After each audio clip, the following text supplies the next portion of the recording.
आज हम बात करेंगे कि 12वीं पास कर लेने के बाद जो सबसे एक अहम और मेन सवाल है वो है करियर, जिसके बारे में बहुत पहले तो नहीं सोचा जा सकता, लेकिन जैसी 12वीं कंप्लीट होती है ये सवाल हमें जब तक हमारा गोल अचीव नहीं हो जाए तब तक कंटिन्यूसली हमारे दिमाग में चल रहा होता है। और बहुत सारे करियर ऑप्शंस होते हैं, कुछ समझ में नहीं आता है कि क्या करे क्या ना करे। लेकिन कहीं भी अगर आपने सिविल इंजीनियर के बारे में सुना है और आप सोच रहे हैं कि इस बारे में क्या किया जा सकता है, तो बिल्कुल आज के इस वीडियो में आपको पता चलेगा कि सिविल इंजीनियर बनने के लिए कौन सी पढ़ाई करनी होती है, कैसे बना जा सकता है और इसकी पूरी जानकारी। तो चलिए शुरू करते हैं। सिविल इंजीनियर बनना इतना आसान नहीं है, इसके लिए आपको कड़ी मेहनत करनी होगी। अगर आप आगे जाके सिविल इंजीनियरिंग में करियर बनाना चाहते हैं तो आप सिविल इंजीनियर की पढ़ाई को मजाक मजाक में ना पढ़ें, नहीं तो जॉब तो बहुत दूर की बात है, लेकिन आप एक अच्छे इंजीनियर नहीं बन पाएंगे। इसीलिए आपको अपना 100% फोकस अपनी पढ़ाई पर लगाना होगा, तब कहीं जाकर के आप बहुत ही अच्छा और बेहतर करियर बना सकते हैं अपने लिए। तो आइए जानते हैं कि आखिर कैसे आप सिविल इंजीनियर बन सकते हैं और इसके लिए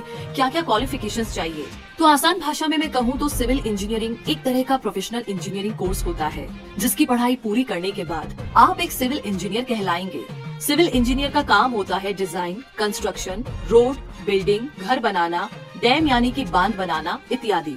तो ये सभी काम एक सिविल इंजीनियर करता है। उदाहरण के लिए घर की डिजाइन कैसी होगी, रोड कैसे बनेगी, इसमें क्या क्या सामान लगेगा इत्यादि, ये सारे काम एक सिविल इंजीनियर का होता है, जो कि एक जिम्मेदारी वाला काम होता है। सिविल इंजीनियरिंग आप दो तरीके से कर सकते हैं। एक होता है डिप्लोमा इन सिविल इंजीनियरिंग, जिन्हें हम जूनियर सिविल इंजीनियर भी कहते हैं, जो कि 3 साल का होता है, जो आप 10th पास करने के बाद में कर सकते हैं। और एक होता है सीनियर सिविल इंजीनियरिंग, जो कि आप 12वीं के बाद, जो कि पूरे 4 साल का कोर्स होता है, कर सकते हैं। सिविल इंजीनियरिंग में डिग्री पूरी करने के बाद आप चाहते हैं तो पोस्ट ग्रेजुएशन के लिए अप्लाई कर सकते हैं, जिसे हम मास्टर इन सिविल इंजीनियरिंग भी कहते हैं। सिविल इंजीनियरिंग में आपको कुछ तरह के इंजीनियर विषय मिलेंगे, जैसे कि construction engineering, coastal engineering, earthquake engineering और भी कई सारे विषय हैं जिसे आप चुन सकते हैं और इसमें एक एक्सपर्ट बन सकते हैं। Coastal engineering, structural engineering, construction engineering, earthquake engineering, environmental engineering, forensic engineering, Jio technical engineering, material science and engineering, outside plant engineering. तो सिविल इंजीनियरिंग बनने के लिए अगर बात की जाए योग्यता की, तो सिविल इंजीनियरिंग में एडमिशन के लिए आपके पास 12th में साइंस सब्जेक्ट होना चाहिए, जिसमें आपके पास मैथ्स, फिजिक्स और केमिस्ट्री सब्जेक्ट से पास होना जरूरी है। 12th में 60% मार्क्स चाहिए अगर आपको कोई एंट्रेंस एग्जाम देना है। सिविल इंजीनियरिंग के लिए जैसे IIT या AIEEE, जूनियर सिविल इंजीनियर के लिए 10th पास होनी चाहिए। और अब हम जानेंगे सिविल इंजीनियर कैसे बने और इसकी पूरी जानकारी। अगर आपको सिविल इंजीनियरिंग में एडमिशन लेना है तो सबसे पहले आपको 12th क्लास पास करनी होगी, वो भी मैथ्स, फिजिक्स और केमिस्ट्री सब्जेक्ट के साथ। इसके अलावा आपके 12th में कम से कम 60% मार्क्स तो होने ही चाहिए, तभी आप किसी भी एंट्रेंस एग्जाम के लिए योग्य होंगे। इसके अलावा आप 10th के बाद भी सिविल इंजीनियरिंग कर सकते हैं, जो कि पॉलिटेक्निक जैसे एंट्रेंस एग्जाम को देकर के कर सकते हैं। ये कुल 3 साल का होता है, यानी आप सीधा 10वीं के बाद कॉलेज में चले जाएंगे। लेकिन ये एक जूनियर सिविल इंजीनियरिंग कोर्स है, जिसे हम डिप्लोमा भी कहते हैं। दूसरा है एंट्रेंस एग्जाम फॉर्म भरें और क्लियर करें। जैसे ही आप 12वीं पास कर लेते हैं, इसके बाद आपको बीटेक एंट्रेंस एग्जाम जैसे कि IIT, AIEEE इत्यादि जैसे ऑल इंडिया लेवल पर एंट्रेंस एग्जाम के फॉर्म को भरें। अगर आप सिविल इंजीनियरिंग के बेस्ट कॉलेज में एडमिशन लेना चाहते हैं तो ध्यान रहे, इन एग्जाम्स को क्लियर करना इतना आसान नहीं है। लाखों बच्चे इस एग्जाम में बैठते हैं और सिर्फ इंटेलिजेंट और स्मार्ट स्टूडेंट्स ही इसे क्लियर कर पाते हैं। तो आप इन एंट्रेंस एग्जाम को मजाक में बिल्कुल भी ना लें।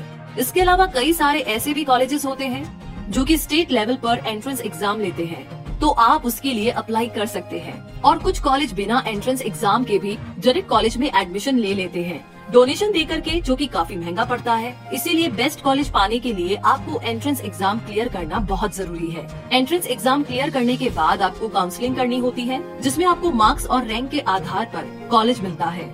जितनी अच्छी रैंक होगी उतना ही बेस्ट कॉलेज आपको मिलेगा, जिससे आप एक अच्छे सिविल इंजीनियर बन सकते हैं। काउंसलिंग के बाद आपको कॉलेज में एडमिशन लेना होगा। तीसरा है सिविल इंजीनियरिंग बैचलर डिग्री पूरी करें। जैसे ही आप कॉलेज में एडमिशन ले लेते हैं, उसके बाद आपको 4 साल तक कॉलेज में सिविल इंजीनियरिंग की पढ़ाई कराई जाती है। इसमें आपको बताया जाता है कि कैसे घर का मैप बनता है, कैसे आप एक डिजाइन बना सकते हैं इत्यादि। और इसी टाइम पर आपको सिविल इंजीनियरिंग के बारे में पढ़ाया जाता है। तो आपको ध्यान से पढ़ना है और जिस भी कॉलेज में एडमिशन आप ले रहे हैं उसमें अच्छे से अच्छे मार्क्स लाने हैं, अगर आपको आगे जाकर के वाकई में सिविल इंजीनियर बनना है तो। चौथा है इंटर्नशिप करें डिग्री करने के बाद। जैसे ही सिविल इंजीनियरिंग की डिग्री आप पूरी कर लें, इसके बाद इंटर्नशिप करें ताकि आपको एक्सपीरियंस मिल जाए एक प्रोफेशनल लेवल पर सिविल इंजीनियरिंग के लिए। क्योंकि अगर आप किसी भी कंपनी में सिविल इंजीनियर की पोस्ट के लिए अप्लाई करते हैं तो वो आपसे एक्सपीरियंस के बारे में पूछते हैं। इसीलिए आपके लिए बहुत जरूरी है कि आप डिग्री पूरी करने के बाद इंटर्नशिप जरूर करें। 5वां है लाइसेंस और सर्टिफाइड के लिए अप्लाई करें। अगर आपको एक सर्टिफाइड सिविल इंजीनियर बनना है और आपको इसके लिए लाइसेंस लेना है तो इससे पहले आपके पास कुछ सालों का एक्सपीरियंस होना चाहिए। इसके बाद आप एक प्रोफेशनल सिविल इंजीनियर के लिए लाइसेंस ले सकते हैं। जैसे आपको लाइसेंस मिल जाएगा तो आप एक प्रोफेशनल सिविल इंजीनियर बन जाएंगे। तो इस तरीके से आप एक सिविल इंजीनियर बन सकते हैं। तो दोस्तों, सिविल इंजीनियरिंग के बारे में तो आपने काफी कुछ जान लिया है। अब आपका दिमाग क्या कहता है, क्या आपको इस और जाना चाहिए या नहीं? अगर आप इस और जाना चाहते हैं तो ऑल द बेस्ट। और अगर आप सोच रहे हैं कि नहीं, शायद कुछ और है आपके लिए, तो जिस बारे में आप जानना चाहते हैं प्लीज हमें कमेंट बॉक्स में लिख करके जरूर बताइए ताकि हम आपकी मदद कर सके।